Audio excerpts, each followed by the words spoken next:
Hello friends, welcome to the GS foundation. एक बार फिर से स्वागत है आप सभी छात्रों का जीएस फाउंडेशन के इस ऑनलाइन प्लेटफॉर्म में। दोस्तों, आज के सेशन में हम लोग करने वाले हैं मौर्य वंश का तीसरा वीडियो। ठीक है, इससे पहले दो वीडियो आपको उपलब्ध करा चुका हूं। यदि आपने उन वीडियो को नहीं देखा है दोस्तों, तो मेरे प्ले लिस्ट में जाकर देख सकते हैं या फिर लिंक डिस्क्रिप्शन में दे रखा है, आप वहाँ पर जाकर देख सकते हैं। दोस्तों, सबसे पहले मेरा आपसे ये रिक्वेस्ट है कि यदि आप इस वीडियो को देख रहे हैं तो एंड तक जरूर देखिएगा। ठीक है, यदि सेशन पसंद आया तो एक लाइक करने का प्रयास कीजिएगा, अपने दोस्तों के साथ शेयर कीजिएगा, और यदि आप भी इस चैनल पर नए हैं तो चैनल को जरूर सब्सक्राइब कर लीजिएगा, बेल आइकन को प्रेस जरूर कर लीजिएगा दोस्तों। ठीक है, चलिए शुरुआत कर लेते हैं आज के सेशन की। देखिए, पहला सवाल क्या है। पहला सवाल कहता है कि मौर्य काल में सीताध्यक्ष किसे कहा गया था। ऑप्शन क्या है? कृषि अध्यक्ष, व्यापार अध्यक्ष, खाद्यान्न अध्यक्ष या सेनाध्यक्ष। मौर्य काल में सीताध्यक्ष किसे कहा जाता था? इसका सही आंसर हो जाएगा दोस्तों, कृषि अध्यक्ष को सीताध्यक्ष कहा जाता था। Option A is the correct answer. Maurya काल में कृषि का प्रभारी अधिकारी कौन होते थे? सीताध्यक्ष होते थे। राजकीय भूमि की व्यवस्था करने वाले प्रधान अधिकारी होते थे। मौर्य काल के कुछ और प्रशासनिक अधिकारी हैं, उन्हें भी देख लेते हैं। जैसे अकराध्यक्ष कौन थे? तो खानों के अधीक्षक थे। समस्ताध्यक्ष कौन थे? बाजार के अधीक्षक थे। पौतवाध्यक्ष कौन थे? माप तोल के प्रभारी थे। ठीक है, चलिए बढ़ते हैं नेक्स्ट क्वेश्चन की ओर। नेक्स्ट है, राज्य एक पहिए पर नहीं चल सकता, उपयुक्त कथन किसका है? चाणक्य, मेगास्थनी, पाणिनि या अशोक। यूपीपीसीएस का सवाल है, तो काफी इंपॉर्टेंट सवाल है दोस्तों। राज्य एक पहिए पर नहीं चल सकता, उपयुक्त किसका कथन है? सही आंसर हो जाएगा चाणक्य का कथन है। Option A is the correct answer. Chanakya कौन थे? तो चंद्रगुप्त मौर्य के महामंत्री या प्रधानमंत्री थे। ठीक है, कौटिल्य और विष्णुगुप्त आदि नामों से जाने जाते थे। उन्होंने नंद वंश का नाश किया, ठीक है, और चंद्रगुप्त मौर्य को राजा बनाया। इसकी रचना है अर्थशास्त्र, जो राजनीतिक, अर्थनीति, कृषि नीति और सामाजिक नीति से जुड़ा हुआ है। नेक्स्ट क्या कहता है? मौर्य काल में कंटक शोधन किससे संबंधित था? दीवानी न्यायालय, फौजदारी न्यायालय, व्यापारिक न्यायालय या उपयुक्त सभी। तो मौर्य काल में कंटक शोधन क्या था दोस्तों? इसका सही आंसर हो जाएगा ऑप्शन बी, फौजदारी न्यायालय था। क्या था? फौजदारी न्यायालय। कंटक शोधन एक न्यायालय था, मौर्यकालीन शासन व्यवस्था का एक अंग था। कंटक शोधन न्यायालय के न्यायाधीश कौन होते थे? परदेष्टि होते थे। ठीक है, 3 परदेष्टि होते थे और 3 अमात्य होते थे। विषय क्या होता था? राज्य और व्यक्ति के बीच विवाद, एक प्रकार का फौजदारी अदालत होता था। ठीक है, नेक्स्ट कर लेते हैं, निम्न में से किस गुफा का निर्माण अशोक के वंशज दशरथ ने कराया था? लोमस ऋषि की गुफा, सुदामा गुफा, गोफी गुफा या पान गुरारिया की गुफा। इसका सही आंसर हो जाएगा ऑप्शन सी, गोफी गुफा का निर्माण जो है दशरथ ने कराया था। अशोक के वंशज कौन थे? दशरथ थे। ठीक है, और जिन्होंने गोपिका गुफा का निर्माण कराया था। इसके अलावा वदिति का गुफा और वाफिया का गुफा का निर्माण दशरथ ने ही कराया था। और सभी गुफाएं जो है किस पहाड़ी पर स्थित थी? नागार्जुन पहाड़ी पर स्थित थी। चलिए देख लेते हैं नेक्स्ट क्वेश्चन। अगला सवाल है, अपने अभिषेक के किस वर्ष में अशोक ने कलिंग पर विजय प्राप्त की थी? आंसर कीजिएगा, किस वर्ष में अशोक ने कलिंग पर विजय प्राप्त की थी? सही आंसर हो जाएगा 8वें वर्ष में। सम्राट अशोक ने अपने राज्याभिषेक के 8वें वर्ष में कलिंग पर विजय प्राप्त की थी। ठीक है, राज्याभिषेक कब हुआ था इनका? 268 ईसा पूर्व, और 261 ईसा पूर्व में कलिंग पर विजय प्राप्त किया था, यानी कि 8वें वर्ष में विजय प्राप्त किया था। ठीक है, कलिंग युद्ध अशोक और कलिंग के राजा अनंता पद्मनाभन के बीच दया नदी के किनारे लड़ा गया था। ठीक है, इस युद्ध के बाद अशोक ने बौद्ध धर्म अपनाया। क्या कारण था दोस्तों? क्योंकि इसमें माल की काफ़ी हुई थी। लगभग 1,50,000 व्यक्तियों को बंदी बनाया गया था और 1 लाख लोग इसमें मारे गए थे। ठीक है, और इस युद्ध के बाद बौद्ध धर्म अशोक ने अपना लिया था और शांति और अहिंसा का संदेश दिया था। क्लियर ना? अशोक के 13वें शिलालेख में कलिंग युद्ध का उल्लेख मिलता है। दोस्तों ये फैक्ट काफ़ी इंपॉर्टेंट है, परीक्षा में बार बार पूछता है कि कलिंग युद्ध का उल्लेख किस शिलालेख में है? तो अशोक के 13वें शिलालेख में है। चलिए बढ़ते हैं नेक्स्ट क्वेश्चन की ओर।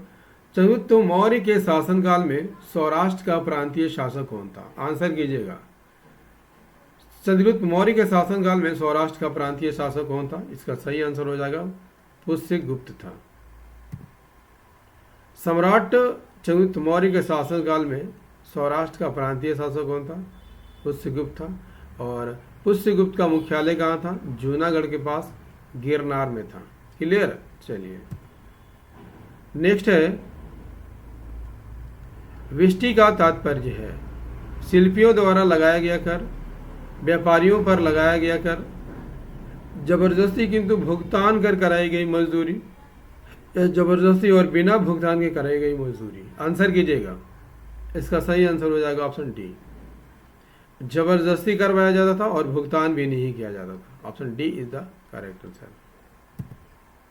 विष्टि का क्या अर्थ होता है दोस्तों? विष्टि का अर्थ होता है बेगार।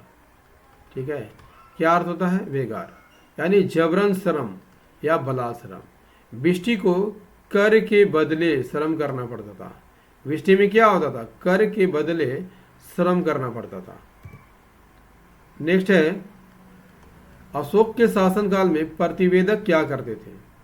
सेना का नेतृत्व करते थे, घटनाओं की सूचना देते थे, धर्म प्रचार करते थे, या राजस्व वसूल करते थे। इसका सही आंसर हो जाएगा ऑप्शन बी, घटनाओं की सूचना देते थे। ठीक है, अशोक के शासनकाल में प्रतिवेदक क्या करते थे दोस्तों? सार्वजनिक मामलों की जानकारी देते थे। ठीक है, प्रतिवेदक गुप्त दूत होते थे और दूसरे साम्राज्य में जाकर क्या करते थे? पूछताछ करते थे। क्लियर? चलिए, और दोस्तों सेशन कैसा लग रहा है एक बार कमेंट करके ज़रूर बताइएगा, और सेशन पसंद आ रहा हो तो बिल्कुल अपने दोस्तों के साथ इसे शेयर करने का प्रयास कीजिएगा, और यदि आप भी इस चैनल पर नए हैं तो चैनल को जरूर सब्सक्राइब कर लीजिएगा। ठीक है, नेक्स्ट है, वह मौर्य राजा जो अमित्र घात के नाम से भी जाना जाता था कौन था? बिंदुसार, दशरथ, शालिशुक या वृद्धरथ? चलिए फटाफट आंसर कीजिए। वह मौर्य राजा कौन था जो अमित्र घात के नाम से भी जाना जाता था? सही आंसर हो जाएगा बिंदुसार था। ठीक है, बिंदुसार अमित्र घात के नाम से जाना जाता था। इसका अर्थ क्या है? शत्रुओं का नाश करने वाला। मौर्य वंश का दूसरा शासक था। बिंदुसार चंद्रगुप्त मौर्य का पुत्र और अशोक का पिता था। इसे अमित्रघात, सिंहसेन, मद्रसार, अजातशत्रु, वारिसार जैसे नामों से भी जाना जाता है। क्लियर? चलिए नेक्स्ट है, निम्नलिखित में से किस स्थान पर अशोक ने भूमि कर को घटाकर 1/8वां भाग कर दिया था? इसका सही आंसर हो जाएगा ऑप्शन बी, लुम्बिनी का कर घटाकर क्या कर दिया था? 1/8वां भाग कर दिया था। अशोक ने अपने राज्याभिषेक के 20वें वर्ष में, ठीक है, 20वें वर्ष में लुम्बिनी की यात्रा की थी। ठीक है, और वहाँ की कर को 1/8 कर दिया था। ठीक है, लुम्बिनी कहाँ है? लुम्बिनी नेपाल में है दोस्तों। लुम्बिनी कहाँ पर है? नेपाल में है, और नेपाल के रुम्नीदेई जिले में है। कहाँ पर है? रुम्नीदेई जिले में है। ठीक है, क्या हुआ था? यहीं पर लुम्बिनी में भगवान बुद्ध का जन्म हुआ था। कब हुआ था? 563 ईसा पूर्व में हुआ था। ठीक है, चलिए, बिंदुसार का समकालीन राजा एंटियोकस कहाँ का शासक था? चलिए आंसर कीजिए। बिंदुसार का समकालीन राजा एंटियोकस कहाँ का शासक था? इसका सही आंसर हो जाएगा सीरिया का राजा था। एंटियोकस कौन थे दोस्तों? सेल्यूकस निकेटर का पुत्र था, ठीक है, सीरिया का राजा था। एंटियोकस प्रथम बिंदुसार के बीच मैत्री थे, घनिष्ठ मैत्री थे। बिंदुसार ने एंटियोकस प्रथम को अपने लिए मीठी शराब, सूखे अंजीर और एक यवन दार्शनिक खरीद कर भेजने के लिए कहा था।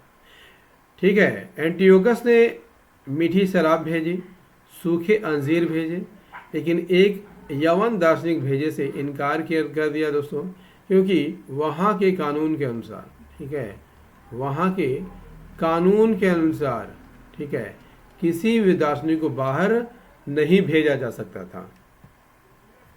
चीज़ें अगर समझ में आ गई होगी दोस्तों तो शासन को लाइक जरूर कर दीजिएगा। कौटिल्य ने किस वर्ण या किस वर्गों के लोगों को सेना में भर्ती की अनुमति दी थी? इसका सही आंसर हो जाएगा ब्राह्मण, क्षत्रिय, वैश्य और शूद्र। चारों वर्णों को जो है सेना में भर्ती की अनुमति कौटिल्य ने दी थी। कौटिल्य के अनुसार क्षत्रिय और ब्राह्मण वर्ग सेना के लिए सर्वश्रेष्ठ माने जाते थे, लेकिन संकट काल में वैश्य और शूद्र को भी सेना में भर्ती किया जा सकता था।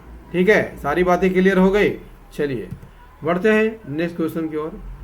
इंडिका के लेखक कौन थे? तो आसान सा सवाल है दोस्तों, इंडिका के लेखक कौन थे? मेगास्थनीज है। फाहियान की बात कर लिया जाए तो चंद्रगुप्त विक्रमादित्य, ठीक है, चंद्रगुप्त विक्रमादित्य के शासनकाल में भारत आए थे। वेनसांग हर्षवर्धन के शासनकाल में भारत आए थे।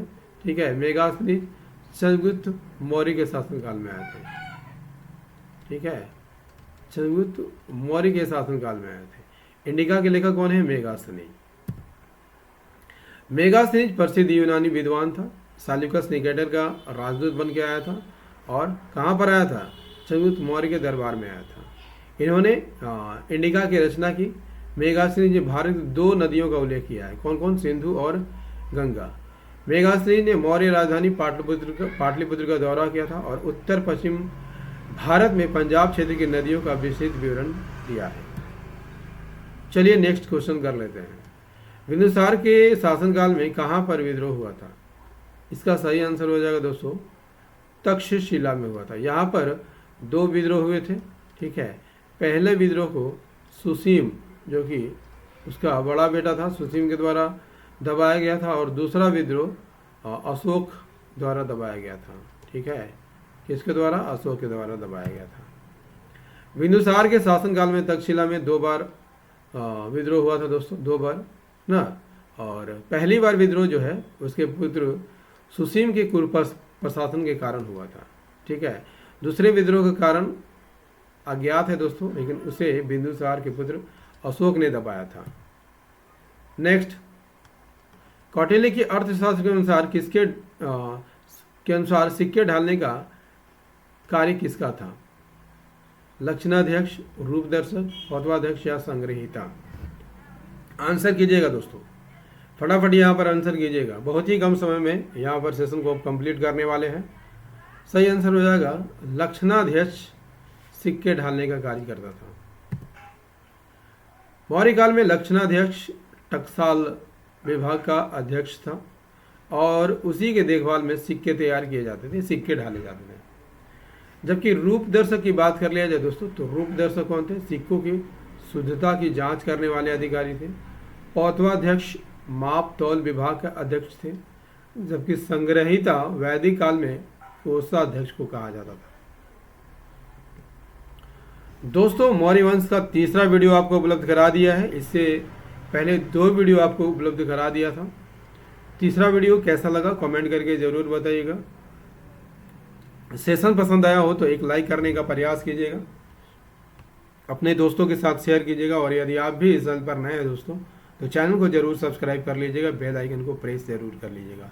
तो मिलते हैं अगले सेशन में अगले चैप्टर के साथ। तब तक के लिए जय हिंद, धन्यवाद।